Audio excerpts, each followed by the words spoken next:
नमस्कार दोस्तों, मैं मनोज शुक्ला स्वागत करता हूं आप सभी का इस चैनल पे जिसका नाम है डिस्कशन विद मनोज।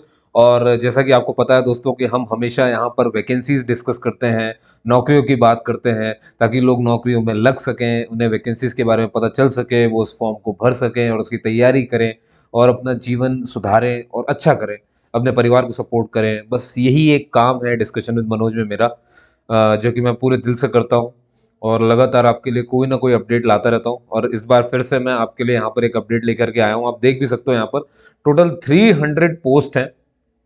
ये एक इंश्योरेंस कंपनी है और सरकारी कंपनी है, इसलिए परेशान मत हुइए। मैं क्योंकि यहाँ पर जो यहाँ पर देखिए हर तरह की जॉब के बारे में बात करता हूँ। ऐसा नहीं कि सिर्फ गवर्नमेंट जॉब ही होती है, इसमें ऑटोनोमस जॉब भी होती है जहाँ पर आप कॉन्ट्रैक्ट बेसिस पे लगते हो, उसके बारे में बताता हूँ। लेकिन ज़्यादा पीरियड जहाँ पे होता है उसके बारे में बताता हूँ। पर ये चैनल में मैं सिर्फ यही बातें करता हूँ, ये आपको मैं बता रहा हूँ। ठीक है, तो आप देख सकते हैं 300 असिस्टेंट की पोस्ट है, कैडर 3 लगेगा ये, है ना। कैडर 3 लगेगा, 300 असिस्टेंट की पोस्ट है। और कौन सी कंपनी है वो ध्यान सुनिए, नाम आपको दिख रहा होगा, the new India assurance company limited. फिर से, द न्यू इंडिया, तो NIACL, the new India assurance company limited. ये भैया एक public sector general insurance company है। ये तो आपने नीचे पढ़ ही लिया है, ठीक है, हम इसे गोदेंगे नहीं, इसको हटा लेते हैं यहाँ से, है ना, ये आपने पढ़ लिया है। ठीक है, और अब मैं जरा रेड पेन ले लेता हूँ और आपको फिर समझाना शुरू करता हूँ जल्दी से। ठीक है, देखिए टोटल पोस्ट के बारे में मैं आपको बता दूं, है ना, कैटेगरी वाइज भी आपको मिल जाएगी। और देखिए बिना कैटेगरी ढूंढे यहाँ पे फॉर्म भरना नहीं, मैं बताऊंगा क्यों। इन्होंने साफ साफ कहा हुआ है आप एक ही स्टेट से भर सकते हो, जिस स्टेट से आप भरेंगे सेंटर वहीं से मिलेगा। और उससे भी पहले समझिए, एक ही फॉर्म भर सकते हैं आप, सिर्फ एक फॉर्म भरना है। दूसरा फॉर्म आपने भरा और वो डिस्क्वालीफाई कर देगा आपको। ठीक है, एक फॉर्म एक ही स्टेट से भरना है और आपको उस स्टेट की रीजनल लैंग्वेज आनी चाहिए जिस भी जगह से आप भर रहे हो। जैसे वेस्ट बंगाल से भर रहे हो तो बंगाली आनी चाहिए, स्वाभाविक सी बात है। इसका टेस्ट होगा, है ना। ये 3 चरण में टेस्ट होना है आपका। एक होगा टायर 1, एक होगा टायर 2, दोनों ऑब्जेक्टिव नेचर के हैं, इन पर भी अपन डिटेल में बात करेंगे। इसके बाद आपका होगा क्या, रीजनल लैंग्वेज टेस्ट होगा। रीजनल लैंग्वेज वहाँ पे जो आपको बुलवाई जाएगी, है ना, आप लिसन अच्छे से कर पाते हो, सुन अच्छे से कर पाते हो, रीड कर पाते हो, लिख पाते हो, तो लिसनिंग, रीडिंग, राइटिंग, स्पीकिंग सब कुछ करवाएंगे वो आपसे। ठीक है, वो सब कुछ देखेंगे कि अगर उसमें वो क्वालिफाई करना पड़ेगा आपको, क्वालिफाई नेचर का, उसका नंबर नहीं जुड़ेगा। लेकिन अगर आपने उसको क्वालिफाई नहीं किया ना तो आप डिस्क्वालीफाई हो जाओगे, आपके लिए जॉब फिर है ही नहीं।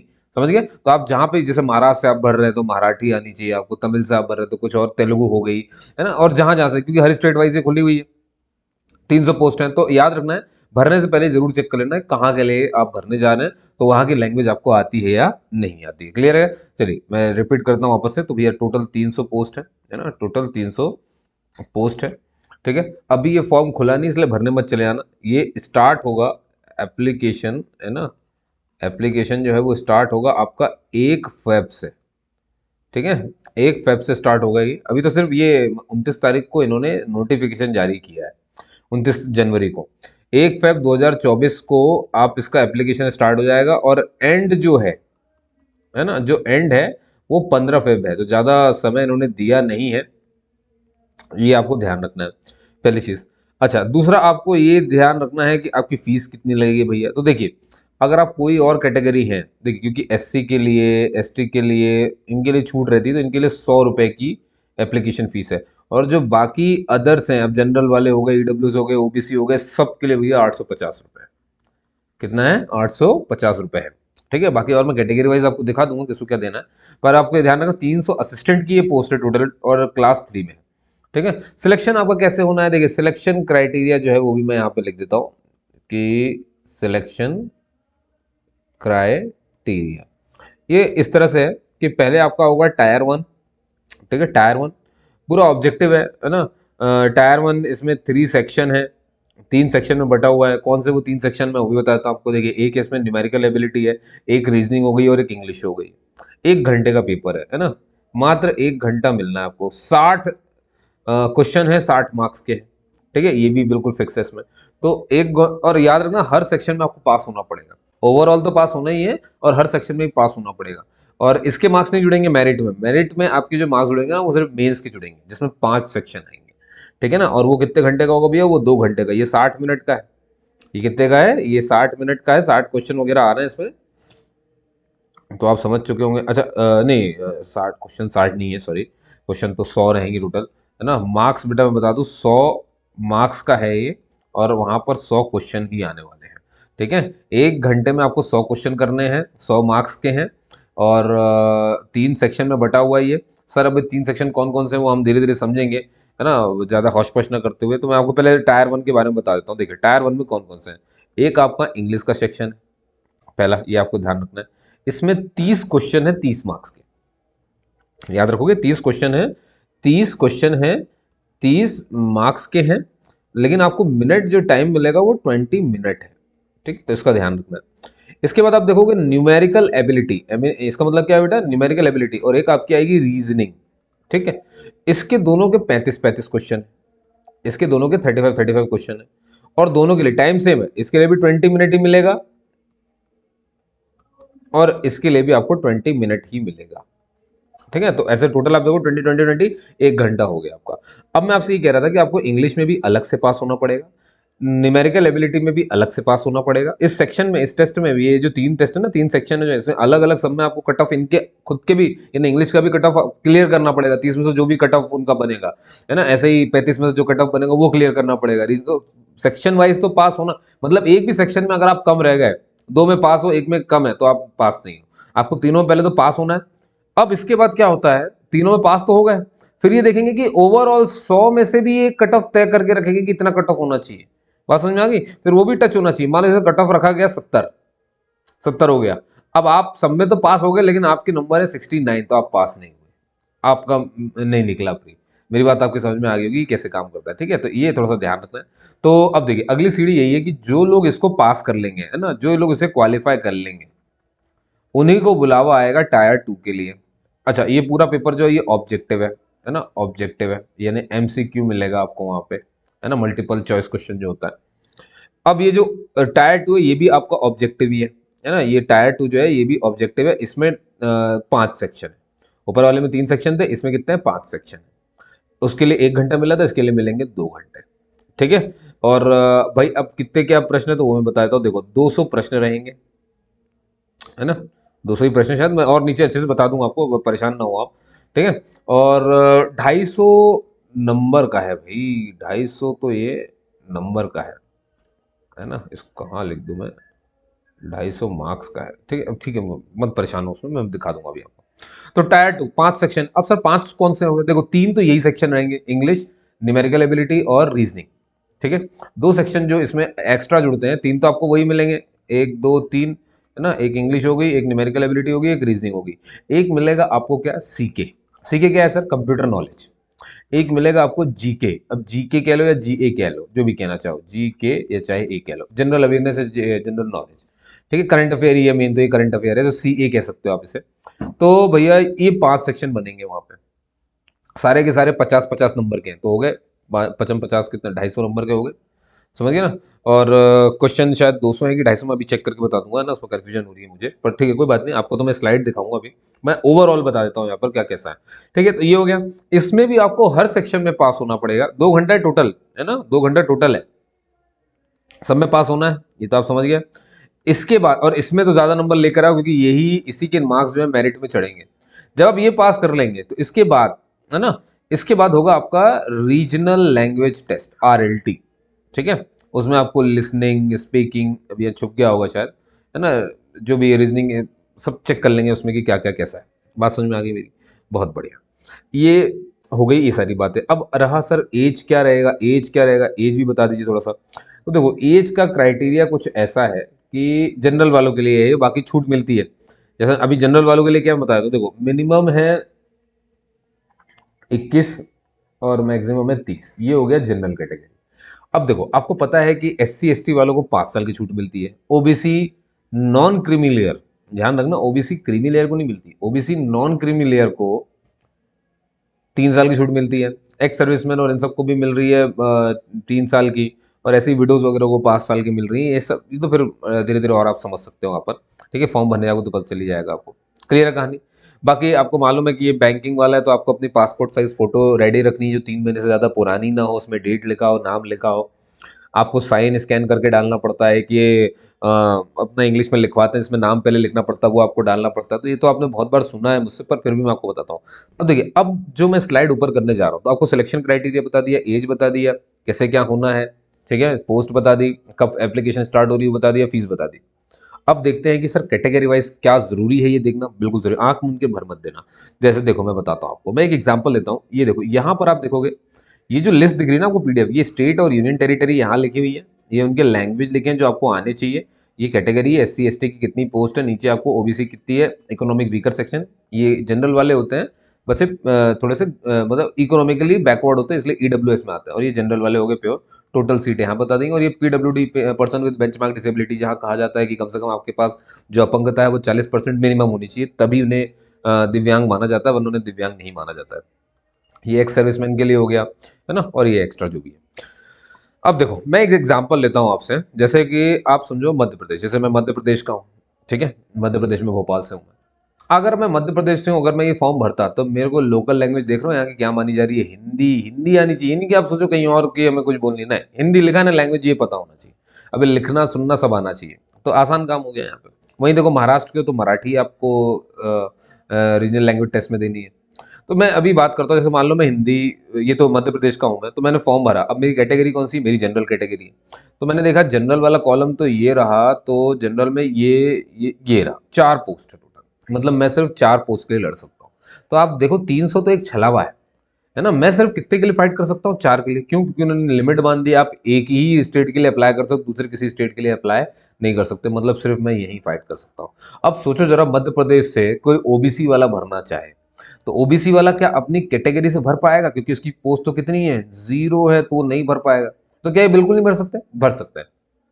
क्या करना पड़ेगा, आप फिर अपनी कम्युनिटी का फायदा मत उठाओ, फिर आप अपने आप को जनरल फॉर्म में भर दो, मतलब मत लगाओ कम्युनिटी सर्टिफिकेट, कम्युनिटी सर्टिफिकेट जो लगाते हैं उनके लिए ये वाली चीज होती है, जो नहीं लगाते उनको जनरल से फाइट करना, ओपन फाइट करो, समझ गए। ऐसी जो जिन कैटेगरी आप कर सकते हो, लेकिन फिर आपको एक ध्यान रखना है, फॉर्म भरने से पहले मैं बिल्कुल चाहूंगा कि आप सभी ये पीडीएफ देख लें, अपने हिसाब से समझ लें कि कहाँ पर कितनी पोस्ट है। जैसे महाराष्ट्र सोचो जरा, सबसे ज्यादा पोस्ट हुई है टोटल 81, जनरल के लिए 43 है, ठीक है। तो ये नहीं बाध्य किया आपको कि आप कहाँ से भरें या लोकलाइड कहाँ के हैं, इससे मतलब नहीं है, आप मध्य प्रदेश के, लेकिन अगर आपको मराठी बहुत अच्छी आती तो आप भर सकते हो, उसको ध्यान रखना। आप मान लो वेस्ट बंगाल के हो, वहीं रहे हो, लेकिन अब आप, वो बहुत अच्छा आता है, लेकिन अब आप, क्योंकि अब आपके पास हो सकता है कि यहाँ का प्रमाण पत्र, तो उससे कुछ लेना देना नहीं है, इनने साफ बोला आप एक स्टेट से भरिए, लेकिन वो स्टेट की आपको लैंग्वेज आनी चाहिए जो यहाँ पर कॉलम में लिखी हुई है, समझिए। जैसे गुजरात से तो गुजराती आएगी, हरियाणा से हो तो हिंदी चाहिए, जम्मू कश्मीर तो हिंदी उर्दू चल जाएगी, कर्नाटका कन्नड़ चाहिए, केरला मलयालम चाहिए, मिजोरम वालों को मिजो, उड़ीसा वालों को उड़िया, पंजाब वालों को पंजाबी, राजस्थान वालों को हिंदी, ये सब चाहिए, तो समझ गए होगे आप मेरी बात, ठीक है। तो ये सब देख लेना है आपको, 300 पोस्ट इस तरह से हो जाती है। और प्री की डेट इसमें पहले से दी हुई है, ये कह रहे हैं कि हम 2 मार्च को पेपर ले लेंगे भैया प्री का, फिर उसके बाद जब भी रिजल्ट आएगा तो फिर आपको मेंस की डेट मिलेगी, तो उसका भी एग्जाम कुछ नहीं बताया इन्होंने कहाँ पर क्या होना है, पर ठीक है, ठीक है। तो आपको सिर्फ और सिर्फ ऑनलाइन ही अप्लाई करना है, ये भी मैं बता दूं। और ये जो दिख रही है आपको लिंक, ये या तो आप इसे सर्च मार देना तो मिल जाएगा, पर कर जरूर देना, ठीक है ना। और जब बाकी सारी जानकारी मैंने आपको दे दी, आप चिंता नहीं करो, ठीक है, ये सब आपको पता है, अब इसकी दिक्कत नहीं है। बस ये छूट के लिए देख लो, SC ST को मैंने कहा था ना 5 साल, ओबीसी नॉन क्रीमिलियर, क्रीमिलियर को छूट नहीं मिलती है भाई, उन्हें 3 साल। अच्छा अभी क्या आप बात ध्यान रखें, जब आप अपने कम्युनिटी से ये एज रिलैक्सेशन वगैरह लेंगे, तो आपको मालूम है कि आपका सर्टिफिकेट तो लगेंगे, तो सर्टिफिकेट ना जो है ना अच्छे फॉर्मेट में बना करके रखिए, ठीक है। अब देखो पर्सन विद बेंचमार्क को 10 साल की छूट मिल जाती है, एक्स सर्विसमैन को यहाँ पे लिखा है 3 साल या 45 साल मैक्सिमम एज तक उनकी छूट मिल सकती है। विडो डाइवोर्स वुमेन है ना, जो लीगली सेपरेट हो गई है, उनके लिए 5 साल की छूट है। और एग्जिस्टिंग एम्प्लॉयज ऑफ द, अगर जो पहले से ही इसी कंपनी में काम कर रहे हैं तो उनके लिए 5 साल की छूट है, ठीक है। ये इतनी सी बात यहाँ पे कही है। आप एलिजिबिलिटी है कि ग्रेजुएट होना चाहिए, शायद मैंने शायद बोला नहीं होगा, ग्रेजुएशन हो कुछ भी आपने किया, BSc BA कॉम BCom कुछ कुछ फर्क नहीं पड़ता, आप बस ग्रेजुएट होने चाहिए, बस इंग्लिश का एग्जाम आपने पास किया, मतलब आपके वो स्कूल टाइप में रहा हो, बस इससे मतलब है इनको, ठीक है। और कुछ और कुछ खास नहीं है ना, बाकी फिर कम्युनिटी की वो है। आप पर्सन विद बेंचमार्क डिसेबिलिटी के लिए ये जरूर बता दूंगा कि वो अपने लिए स्क्राइब यानी कि हेल्पर ला सकते हैं, उनके लिए स्क्राइब तो लगता ही लगता है, लेकिन आपको अपने ही कॉस्ट पे लाना पड़ेगा और खुद से ही लाना पड़ेगा। बस ये ध्यान रखना है आपको, ये सर्टिफिकेट वगैरह खेल लगता है, ये आपको पता भी होगा कि वो जो भी हेल्पर होगा वो आप ही के एग्जाम का नहीं होना चाहिए, वो एग्जाम वो ना दे रहा हो आपसे, आपका जो लेवल है पढ़ाई का वो उससे कम हो, और वो स्क्राइब जो आप लेकर के आएंगे वो किसी और का स्क्राइब उसी एग्जाम में नहीं होना चाहिए, ना वो एग्जाम वो देने खुद जा रहा हो, ठीक है ना, वो बिल्कुल अलग होगा उससे। बस इतनी सी बातें ध्यान रखनी पड़ती है। इकोनॉमिक वीकर सेक्शन वालों को भी सब पता, सिलेक्शन प्रोसीजर ये रहा भैया, ये देखो ये बता रहा था मैं, देखो तो ये है आपका टायर 1, ठीक है, प्रीलिम में ऑब्जेक्टिव है पूरा 100 मार्क्स का है, 1 घंटा मिलेगा, 3 सेक्शन है, तो ये रहे वो 3 सेक्शन। ये तो मैंने पहले बताया था, रीजनिंग, न्यूमेरिकल एबिलिटी, इंग्लिश।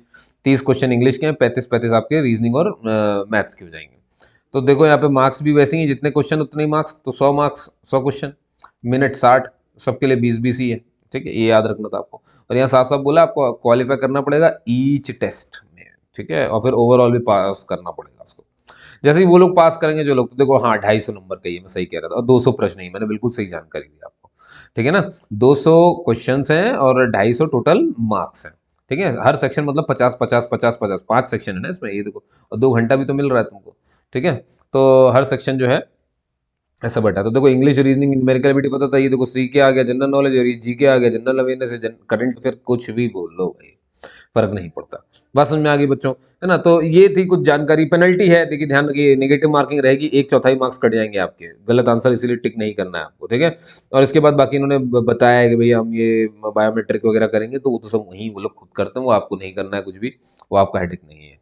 ठीक है, अच्छा अब एक चीज़ और यहाँ पर उन्होंने बता दी है कि जैसे मान लीजिए अगर आप ये सोचें, मैं आपको समझा देता हूँ, मान लो आपने महाराष्ट्र का भरना है, लेकिन आप चाहते हो कि मेरा जो सेंटर है वो मध्य प्रदेश में ले, तो ऐसा नहीं होगा। अगर आप महाराष्ट्र से भर रहे हैं तो प्री का और मेंस का दोनों सेंटर आपको महाराष्ट्र ही मिलेगा। अगर आप पश्चिम बंगाल से भरेंगे तो आपको मेंस का भी और प्री का दोनों सेंटर वहीं मिलेगा, आपको वहीं जाना पड़ेगा। एग्जाम्पल देखिए मैं बताता हूँ, जैसे मान लीजिए मैं मध्य प्रदेश का हूँ, क्योंकि मैं यहीं का हूँ। मेरे सामने यहाँ ये दो दो कॉलम बने ना, इनको अच्छे से पढ़ लो पहले। तो देखो ये है टायर 1, ये प्रिलिमिनरी एग्जाम के सेंटर है नीचे जो दिए हैं, है ना। अगर मैं इसे पास कर लूंगा तो फिर मैं टायर 2 जाएगा, तो टायर 2 में मेरे लिए मेन एग्जाम है और उसके लिए सिटी ये लिखी हुई है। तो जैसे सपोज करो मैं मध्य प्रदेश का हूँ, आपको दिख रहा है, तो अगर मैं प्री देने जाऊंगा तो मेरे पास कितने ऑप्शन है शहर के, एक भोपाल है, एक ग्वालियर, एक इंदौर, जबलपुर, सागर, सतना और उज्जैन, बस। अब इसमें अपना देख लो, आप विदिशा लिखा है क्या, नहीं है। रीवा, सीधी, ये सब है, इसमें नहीं है। समझ गया, बालाघाट इसमें नहीं है ना। मतलब इसी शहर में आपको बस आकर के एग्जाम देना पड़ेगा प्री का, बिल्कुल कंफर्म बात है ना, यही होगा। अगर मैं मध्य प्रदेश से, ये मैं इसलिए नहीं बोल रहा हूँ, ध्यान सुनो, ऐसा एग्जाम्पल ही चेंज करता हूँ। मान लो मैं छत्तीसगढ़ का भरता हूँ, मैं हूँ कहाँ का, लोकलाइट मध्य प्रदेश, मैं छत्तीसगढ़ का भरता हूँ, तो पहले तो मेरे को छत्तीसगढ़ की वहाँ पे जो लैंग्वेज है वो हिंदी मांगी उन्होंने, तो हिंदी आनी चाहिए मेरे को। ठीक, छत्तीसगढ़िया भी है, वो भी थोड़ी थोड़ी आनी ही चाहिए। इन्होंने बोला है आप प्री भिलाई, बिलासपुर और रायपुर, जो कि राजधानी भी है, वहां पर आप दे सकते हो। ठीक है, मान लो मैंने इसे पास कर लिया, देखो देख रहे हो, तो अब ये देखो साफ बोला, छत्तीसगढ़ से भरोगे तो यही सेंटर मिलेगा। अब मैं सोचूं कि छत्तीसगढ़ से भर लूं भोपाल मिल जाए, तो ऐसा कभी नहीं होगा, दूसरा स्टेट का सेंटर वो देगा ही नहीं। जिस स्टेट में जाओगे उसी के प्री में जाना पड़ेगा। मान लो अब मैंने प्री निकाल लिया, तो मेंस भी कहाँ मिलेगा, छत्तीसगढ़ में मिलेगा। और देखो सिर्फ एक ही सेंटर है रायपुर, अब तो बाकी 2 भी हटा दिए। मेंस में आप देखो सेंटर बहुत कम कम है, समझ गए। तो भैया बहुत सोच समझ के काम करना आप अपना, है ना, ये ध्यान रखेंगे। और बाकी ये देखिए, हाँ ये देखिए, SC ST और पर्सन विद बेंचमार्क डिसेबिलिटी के लिए 100 रुपया है। बाकी ऑल इनके अलावा जो भी हैं, इनके अलावा जो भी हैं, मतलब इसमें इकोनॉमिक वीकर सेक्शन आ गए, इसमें OBC के चाहे क्रीमी लेयर वाले हों चाहे नॉन क्रीमी लेयर वाले हों, सब आ गए, सबको देना 850 रुपये। जनरल वाले तो आ ही गए, है ना, जनरल वाले मतलब UR वाले हो गए, और कौन बचा, कोई नहीं बचा, सब आ गए इसमें, तो हो गया काम, है ना। एक्स सर्विसमैन भी आ गए, देखो क्योंकि वो भी यहाँ पर नहीं लिखा है ना, तो एक्स सर्विसमैन भी आ गए, तो इन सबको देना पड़ेगा 850 रुपये। ठीक है, तो कोई दिक्कत नहीं। अब कैसे क्या अप्लाई करना, तो मैंने आपको बता दिया, फोटो भैया इतनी, तो ये तो आप खुद से ना करना। सिग्नेचर आपको करना पड़ेगा, एक व्हाइट पेपर लेना, उसमें अपना सिग्नेचर मार देना ऐसे, ठीक है। और सिग्नेचर भर को स्कैन करना, पन्ने को स्कैन करने की आवश्यकता नहीं है। ठीक है, आपको एक हैंड रिटन डिक्लेरेशन डालना है। हैंड रिटन डिक्लेरेशन कहाँ है, ये रहा वो डिक्लेरेशन, ये देखो, इसको किसी पेपर पे आपको लिखना है, एक पेपर लेना है, इसको अपनी हैंड राइटिंग में लिख देना जो यहाँ लिखा है, आई, फिर अपना नाम लिख दीजिए, मैं लिखता हूँ मनोज कुमार शुक्ला, अपना नाम लिख दिया। उसके बाद देखो यहाँ पे लिखा ना नेम ऑफ द कैंडिडेट, तो ये तो आपने लिख दिया यहाँ पर। अब इसको मत लिख देना दोबारा कि नाम लिखा और फिर आपने मतलब पहले नाम भी लिख दिया मनोज कुमार शुक्ला और फिर लिख दिया आप नेम ऑफ द कैंडिडेट, गलत, ऐसा नहीं, गधापंती होती है, इसको नहीं लिखना। फिर इसके बाद सीधा आपको शुरू होगा hereby declare that all the information, जितना दिख रहा है ना ये जो इंक्लाइंड है लेटर्स, इतना आपको यहाँ रिक्वायर्ड तक लिख देना है, और फिर उतना ही लिखा हुआ आपका स्कैन कर देना, जैसे साइन भर के स्कैन किए थे वैसे लिखा हुआ को स्कैन करके फिर अपलोड कर दोगे। ऐसे ही आपका, अब क्या बचा, ऐसी ही एक फोटो आएगी आपकी, है ना, वो 3 महीने से पुरानी, वो अपलोड कर दोगे, आप हो गया काम खत्म। ठीक है, तो ये इस तरह से था भैया। बाकी फिर आप वहाँ जब जाएंगे भरने के लिए तो आपको खुद ही समझ में आ जाएगा, तो उसकी चिंता नहीं करें। और कॉल लेटर वगैरह जब आएगा तो मैं तो खुद ही अपने यहाँ पे बताऊंगा, तो आप मुझसे जुड़े रहें उसकी जानकारी के लिए, है ना, समझ गए। तो वो तो मैं आपको यहीं पर आके बता दूंगा, तो आप शॉर्ट्स देखते रहना। शॉर्ट्स में क्या है ना, मैं जानकारी देता हूँ, ये एडमिट कार्ड, रिजल्ट, ये सब बताता रहता हूँ मैं वहाँ पर। ठीक है, शॉर्ट्स आते हैं ना, वीडियो शॉर्ट्स जो रहते हैं उसमें, तो आप मेरा चैनल खोलना, शॉर्ट्स नीचे मिल जाएंगे, वहाँ पे देखते रहा करो, चेक करते रहा करो, आपके काम का कुछ ना कुछ तो रहेगा। कभी कभी वहाँ पे बहुत छोटी बात है, अगर वैकेंसी की बहुत डिटेल में वो समझाने लायक नहीं, तो मैं वहाँ पे बना देता हूँ। तो आपको जुड़े रहना है, जुड़ेंगे तो आपको बताएंगे। देखिए मेरा कोई, मैं आपसे कुछ नहीं लूँगा, आप चिंता नहीं करिए। मेरा सिर्फ इतना मोटिव है कि भैया आज इतनी पॉपुलेशन बढ़ रही है, बहुत ज़रूरी है मेरे भाइयों, मेरे बहनों, मेरे सखा, मेरे दोस्तों सब, कि आप संभालो अपने आप को, लग जाओ कहीं। आपको मालूम है इतनी सारी चीज़ें चल रही हैं इस दुनिया में, खासतौर पे भारत में, क्योंकि अब हम पॉपुलेशन में सबसे आगे हैं, ये भूलिएगा नहीं।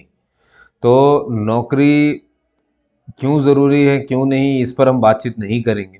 बस मैं इतना जानता हूँ कि अगर आपके पास 3 पेट हैं जिनको आपको भरना है, तो क्या करना है आप ये अच्छे से जानते हैं। और वहाँ तक पहुँचने के लिए क्या चाहिए वो मैं जानता हूँ, इसलिए मैं यहाँ से उसे सप्लाई दे रहा हूँ। आप इसे लेते रहें, अगर आपके काम का ना हो तो कोई बात नहीं है, आप इसे किसी और को दे दें। ठीक है ना, लाइक सब्सक्राइब छोड़िए, उससे मतलब नहीं है। मतलब इससे है कि देखिए मैं एक आम आदमी हूँ जैसे आप हो, है ना। आप सब इसीलिए तो हो ना, कि हम सब अपना अपना पेट भर सकें। ये मैं एक काम कर रहा हूँ, है ना। बस मैं क्या ऐसा काम चुन लिया हूँ कि मैं चाहता हूँ कि मैं मेरे जैसे लोगों को देखा हूँ जो ज़रूरतमंद है, जिनको ज़रूरत है, इसीलिए मैं इस काम पे लग गया। मैंने कहा आपको पता है, मैं ऐसी जनसंख्या देख करके निकला जहाँ पर जानकारी का अभाव रहा। अगर जानकारी मिली तो अधूरी मिली, और जब वो अधूरी मिली ना, तो बेचारे कहीं के नहीं रहे। जैसे अब आप देखोगे सीजीएल वगैरह का जो फॉर्म होता है लोग भर देते हैं। एसआई का फॉर्म, एमपी एसआई जब खुलती है ना, मध्य प्रदेश सब इंस्पेक्टर, तो लोग भर दे, लड़के भर देते हैं, सीधे भर देते, पीएससी की तैयारी कर रहे होते हैं और भर देते हैं सब इंस्पेक्टर। जानते हो क्या होता है, वो फिजिकल उनके पास है ही नहीं, फिजिकल है ही नहीं उनके पास, दौड़ पा नहीं रहे। वो 800 मीटर की दौड़ को 240 में नहीं निकाल पा रहे, 2 मिनट 40 सेकंड में दौड़ निकालनी पड़ती है, ये मिनिमम रिक्वायरमेंट है इसका। अब वो नहीं निकाल पा रहे। अगर नहीं तो मान लीजिए किसी का तलवा ही सपाट है ना, वो क्या बोलते हैं उसको, फ्लैट फुट बोलते हैं उसको, किसी का घुटना ही जुड़ रहा है, ये सब चेक करो ना भैया, ये सब चेक करो तब जाओ। क्यों अपना पूरा समय बर्बाद किया ऐसी तैयारी में जो तुम्हारे काम की नहीं थी? क्यों किया ऐसा? इतना अनमोल समय तुम फूक दे सिर्फ ऐसे बस चेक करने के लिए। इससे बड़ा मूर्ख इंसान कहां मिलेगा जो बोल देगा कि मैं सिर्फ चेक करने के लिए वहां पे गया। तो बहुत गलत बात है, बहुत गलत बात है। आप समय का मजाक उड़ाए, इसलिए समय आपका मजाक उड़ाएगा एक दिन। ऐसा कभी नहीं करिए। इसलिए मैं ये सारी जानकारी बहुत डिटेल में, आपको मालूम 33 पन्ने की पीडीएफ है, पूरी पढ़ करके मैं आपके सामने बैठा हूं। सर्टिफिकेट छोड़ दिए, सर्टिफिकेट कौन पढ़ता, सर्टिफिकेट जो नीचे लगे रहते हैं इसमें उसको हटा दीजिए, बाकी मैं पूरा पढ़ता हूं ताकि मैं आपको एकदम सारी जानकारी दे दूं कि अगर कोई मेरा वीडियो देखे तो वो कहीं से भी पछताए नहीं, उसको ये ना लगे कि टाइम वेस्ट हुआ। और ऐसे कुछ आपसे बातचीत भी करता रहता हूं ताकि आपसे कनेक्ट होकर के रह जाओ। आप चिंता मत करिए, मैं आप ही हूं, मैं पूरा आप ही हूं, वही हूं जो जो उधर से देख रहा है ना, इधर से मैं देख रहा हूं। बस बस फर्क ये है कि आप उस मोबाइल में झांक रहे हैं और मैं यहाँ से लैपटॉप में झांक रहा हूँ उसको। ठीक है, पर हम जुड़े जरूर हैं, आप चिंता नहीं करिए। और इसीलिए मैं आपके साथ हूँ। आपको कोई भी और जानकारी ऐसी लगती है, कोई डाउट आपको लगता है, आप मुझसे आप पूछ लो, मैं बताऊंगा उसे। ठीक है, चलिए, आपने मुझे सुना, अपना ये टाइम आप जो मुझे देते हो, मैं आपको पता नहीं मेरे लिए कितनी बड़ी बात है, कोई अपना समय मुझे दे दे, है ना। समय ही इस दुनिया में सबसे कीमती चीज़ है, और वो आप मुझे देते हो, भरोसा मानते हो, और उस भरोसे को मैं हमेशा बनाए रखूंगा। आप चिंता नहीं, अपनी पूरी जी जान लगाऊंगा। कभी कोई गलती हो जाए तो मुझे माफ़ ज़रूर कर देना आप लोग। तब तक के लिए जय हिंद, जय भारत। और अपना ख्याल रखिए, अपने परिवार का ख्याल रखिए, और अपने भविष्य को संवारिए, कभी भी बर्बाद मत होने दीजिए। जय हिंद।